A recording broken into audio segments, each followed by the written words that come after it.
देखो, अब है आपका ये पावर शेयरिंग जो हम पढ़ रहे हैं। पावर शेयरिंग में हमने डिस्कस किया था बेल्जियम का केस, आज हम पढ़ेंगे श्रीलंका का केस। ठीक है, बेल्जियम के केस में हमने पढ़ा था कि वहां पर भी पॉपुलेशन जो थी उसमें भी डाइवर्सिटी थी। कुछ लोग जो थे वो डच स्पीकिंग मतलब के लोग थे, और कुछ लोग थे वो फ्रेंच स्पीक मतलब फ्रेंच भाषा बोलते थे, कुछ डच बोलते थे। उसके आधार पर जब उन लोगों में कन्फ्लिक्ट्स आने लगा तो उसके कंटेक्स्ट में गवर्नमेंट ने सोल्यूशन निकाला कि उन सबको जो है गवर्नमेंट की जो सेंट्रल गवर्नमेंट होती है उसमें सभी के क्या हो जाएंगे, इक्वल मिनिस्टर्स हो जाएंगे, जिसकी वजह से क्या हो गया था, वहां पर एक स्टेट गवर्नमेंट बन गई थी, सेंट्रल गवर्नमेंट बन गई थी और कम्युनिटी गवर्नमेंट बन गई थी। और उनका इशू जो था वो पावर शेयरिंग की वजह से क्या हो गया था, रिजॉल्व हो गया था। अब हम दूसरा केस देखेंगे, श्रीलंका का केस।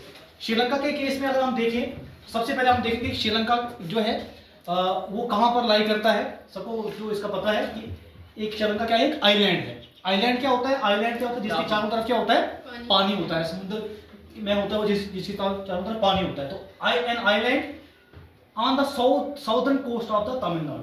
तमिलनाडु के बिल्कुल जो है साउथ में जो है, अगर हम देखें तो कोस्ट क्या होता है, कोस्टल एरिया जो होता है, समुद्र का जो एरिया होता है, समुद्र के किनारे जो होता है, तो southern coast of the Tamil Nadu के बिल्कुल साउथ में है। तो वहां के अगर हम श्रीलंका की बात करें, हमारा पड़ोसी मुल्क जो है, इसका जो पॉपुलेशन है 2 करोड़, ठीक है, 2 करोड़ है, और किसी कैपिटल का नाम क्या है, कोलंबो है। ठीक है, ये तो सबको पता होता है।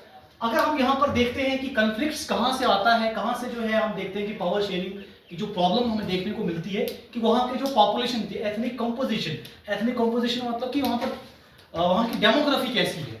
डेमोग्राफी का मतलब क्या होता है कि वहाँ पर कि कौन कौन सी कम्युनिटीज के ज्यादा लोग रहते हैं और कौन कौन सी वो भाषाएं बोलते हैं। तो अगर हम देखें तो 74% ऐसे लोग थे जो सिन्हाला लैंग्वेज बोलते थे, सिन्हाला स्पीकर जिनको हम बोलते हैं। जैसे यहाँ की आप देखो ना, डिफरेंट एरियाज की डिफरेंट लैंग्वेज होती है, जैसे हिंदी है, मराठी है, पंजाबी है, डोगरी है। वैसे ही जो है श्रीलंका में एक कम्युनिटी है सिन्हाला, और उनकी लैंग्वेज थी सिन्हाला स्पीकर्स। ये जो वर्ड लिखा है सिन्हाला स्पीकर, दैट मींस कि वो सिन्हाला भाषा बोलते थे। उनकी परसेंटेज 74 थी। उसके बाद तमिल स्पीकर्स जो तमिल भाषा बोलते थे वो थे 18%। ठीक है, और तमिल कौन थे, अब आपको पता है कि जो इंडिया का जो साउदर्न मोस्ट जो इंडिया की स्टेट है कौन सी है, तमिलनाडु। और तमिलनाडु से ही कुछ लोग जो थे, कुछ तो वहां पर श्रीलंका में पहले से ही तमिल थे, कुछ लोग जो थे वो तमिलनाडु से माइग्रेट हुए थे ड्यूरिंग द टी वर्कर्स जो थे, टी प्लांटेशन के टाइम में। वो लोग जो है तमिलनाडु से माइग्रेट होकर कहां पर चले गए थे, कहां पर सेटल हो गए थे, श्रीलंका में। तो उनके का परसेंटेज हम देखें तो कितनी थी, 18%। तो हम देखते हैं कि यहाँ पर सबसे ज्यादा डोमिनेट जो कौन कर रहा है वो सिन्हाला कम्युनिटी कर रही है, जिनकी परसेंटेज आप देख रहे हो 74%। 18% तमिल स्पीकर और 7% जो थे वो कौन थे, क्रिश्चियंस थे। तो इस बात को हम देखते हुए हम यहां से अंदाजा लगा सकते हैं कि सबसे ज्यादा डोमिनेंसी होगी वो किसकी होगी, सिन्हाला स्पीकर्स की थी। तो अगर हम देखें यहां पर, जब ये हमारे पास एक डाटा निकल के आता है, इसकी बेसिस के ऊपर क्या कॉन्फ्लिक्ट्स हमें देखने को मिलते हैं, तो उसको हम नीचे देखेंगे। मेजोरिटीनिज्म इन श्रीलंका, इसका क्या मतलब होता है कि मेजोरिटीनिज्म का मतलब क्या है कि मेजोरिटी इन द सेंस क्या होती है, जहां पर ज्यादा संख्या होती है, जहां पर ज्यादा तादाद होती है।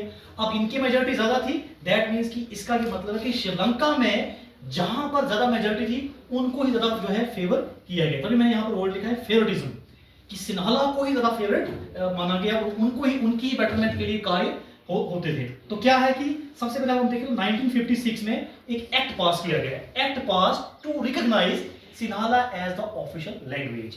बोला गया कि जो सिन्हाला है वही यहाँ की क्या रहेगी, ऑफिशियल लैंग्वेज रहेगी। अब माइनॉरिटी में ये लोग थे, तो इनको तो ये तो बिल्कुल क्या हो गए, इनको तो मतलब कि मेन स्ट्रीम से बाहर ही कर दिया गया। Policies that favoured Sinhala applicants for the government jobs and admission. अगर कहीं पर भी कोई गवर्नमेंट जॉब्स निकलती थी या कहीं पर किसी को कोई एक अच्छे मतलब कि मुकाम पर जाने के लिए अगर कहीं एडमिशन करानी पड़ती थी, तो मोस्ट ऑफ द पीपल जो थे उनको सिन्हाला जो कम्युनिटी थी वहीं से उनको ही ज्यादा जो है प्राथमिकता दी जाती, प्रेफरेंस उनको ही मिलती थी। इनको जो है कोई भी किसी तरह का कोई भी मतलब कि अधिकार मिलता ही नहीं था इस एक्ट के अकॉर्डिंगली। उसके बाद इसका अगर हम आउटकम देखते हैं तो जो तमिल थे, तमिल्स को क्या लिखा है यहाँ पर, government do not care about their language and culture. Government को उनकी लैंग्वेज, उनके कल्चर की, उनकी लिविंग की किसी तरह की कोई भी केयर नहीं करते थे। वो उनको इस तरह की कोई परवाह ही नहीं थी कि ये भी कोई यहाँ पर एग्जिस्ट करते हैं, ये भी हमारे श्रीलंका का पार्ट है। ठीक है, क्योंकि डिफरेंट कंट्रीज में अब डाइवर्सिटी तो वहां पर थी, लेकिन वो डाइवर्सिटी को अकोमोडेट नहीं कर रहे थे, वो सिर्फ और सिर्फ एक पर्टिकुलर क्लास को ही देख रहे थे, ठीक है।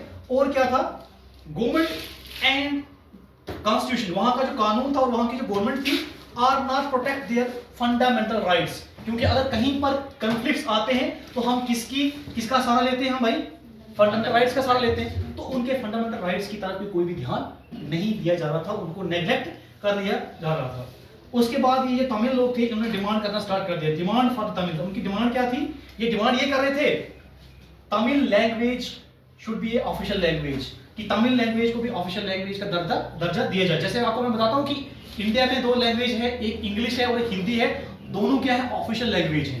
मतलब अगर हम देखें हमारा जो साउथ वाला पोर्शन है, वहां पर जो है इंग्लिश ज्यादा लोग भाषा ज्यादा बोलते हैं, तो इंग्लिश को भी जो है ऑफिशियल लैंग्वेज बोला गया और हिंदी को भी। बट यहाँ के लोग बोल रहे थे कि हमको भी वैसे ही जो है ऑफिशियल लैंग्वेज जो है तमिल होनी चाहिए, बट उनकी डिमांड को जो है रिजेक्ट कर दिया जाता है। Separate government form in their region, और बोल रहे थे कि जिस एरिया में वो रहते हैं, जहां पर 18% उनकी पॉपुलेशन है, वहां पर उनकी अलग से सेपरेट गवर्नमेंट हो जाए ताकि कंफ्लिक्ट ना हो, equal opportunities and the separate country. और वो बोल रहे थे कि हमको जो है बराबर मौके दिए जाएं, अगर इनको यहाँ पर गवर्नमेंट जॉब्स में या कहीं भी किसी भी पोस्ट पर जाने के लिए अगर एडमिशन मिलती है तो हमको भी वो चीज मिलनी चाहिए, ये इनकी डिमांड थी। या तो वो बोल रहे थे कि अगर आप ये भी नहीं कर सकते हो तो हमारे लिए एक जो है एक सेपरेट कंट्री ही बना दीजिए। बट गवर्नमेंट ने, वहां की गवर्नमेंट जो थी, उन्होंने उनकी डिमांड को रिजेक्ट कर दिया, उनकी डिमांड को बिल्कुल रिजेक्ट कर दिया, उनकी जो डिमांड थी वो रिजेक्ट कर दी गई। और जिसकी वजह से क्या देखने को मिलता है, कि एक कंसेप्ट हम पढ़ते हैं, इसको बोलते हैं सिविल वॉर, कि वहां पर क्या हो जाती है, सिविल वॉर हो जाती है। क्या लिखा है मैंने यहाँ पर, this distrust between the two communities, इन दोनों कम्युनिटीज के बीच में, ये सिनाला और तमिल के बीच, क्रिश्चियन तो छोड़े तो 7% थे, लेकिन जो जिसकी परसेंटेज यहाँ पर जो थी, इन दोनों के बीच में कंफ्लिक्ट आ जाता है, और जिसकी वजह से क्या हो जाती है, सिविल वॉर। सिविल वॉर क्या होता है, एक तो होती है जो मिलिट्री वॉर होती है, सिविल वॉर क्या होती है, सिविल वॉर होती है अपने राइट्स को लड़ने के लिए, ठीक है, अपने राइट्स, आपके जो हक हैं उसके लिए जब कोई प्रोटेस्ट होता है उसको हम बोलते हैं सिविल वॉर। तो इनके हक, डिफरेंट डिमांड्स थी इनकी, तो इसकी वजह से क्या हो जाता है, दोनों के बीच में जो है डिस्ट्रस्ट का मतलब क्या होता है, अविश्वास, दोनों के बीच में कोई विश्वास नहीं रहता, उसकी वजह से सिविल वॉर हो जाती है, जिसका आउटकम क्या निकलता है कि thousands of the people kill, many families left their homes, बहुत जंग हो जाती है, बहुत तोड़फोड़ हो जाती है, डिस्ट्रक्शन हो जाती है, जिसकी वजह से क्या हो जाता है, पूरा श्रीलंका जो है वो डिस्टर्ब हो जाता है। इसका आउटकम यही निकलता है। तो अगर हम इसका कंक्लूजन ये निकालें कि अगर हम देखते हैं तो बेल्जियम क्या हम केस देखते हैं, तो बेल्जियम के केस में हमने जो पढ़ा, तो बेल्जियम के केस में क्या हो गया, वहां की हैप्पी एंडिंग होगी, लेकिन जो श्रीलंका है, श्रीलंका के केस में उसकी सैड एंडिंग होती है, उनकी डिमांड को जो है माना नहीं जाता है।